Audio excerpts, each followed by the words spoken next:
So I'm going to discuss our background, and our background covers pages 49 through 53. In this text, we discuss international environment of management. The first principle is exporting and importing. Exporting is defined as making a product in a domestic market and then taking that product and selling it in another country. Importing, as the inverse of exporting, is when a firm imports a foreign product into a domestic market. The second principle is licensing. Licensing is an agreement where a said firm allows another firm the right to use their brand name, trademarks, technologies, patents, copyrights, and/or other assets. In return for the use of this company's assets, the firm licensing the said assets pays royalties to the company. The third principle is a strategic alliance. A strategic alliance is a partnership that is made between two or more companies for mutual gain. These alliances usually provide customers with a good that harnesses the technology and services of both companies.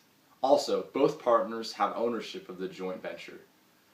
An example of this is in 1993 when Starbucks partnered with Barnes & Noble bookstores to offer an in-house coffee shop.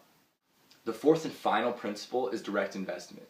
Direct investment is when a firm builds or purchases operating facilities in a different country for production reasons. This could be for the use of constructing a distribution network or to buy past sense quotas. An example of this is when Coca-Cola opened a bottling facility in India to increase the distribution capabilities in that country. The rationale.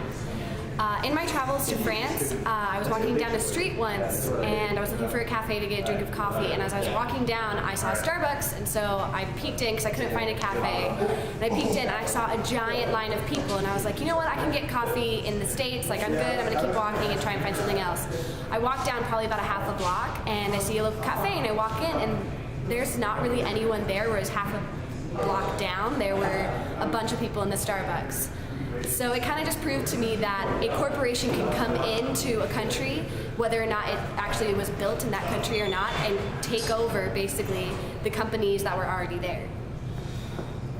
Our question: how are international business changing the social structure of communities they have become involved in?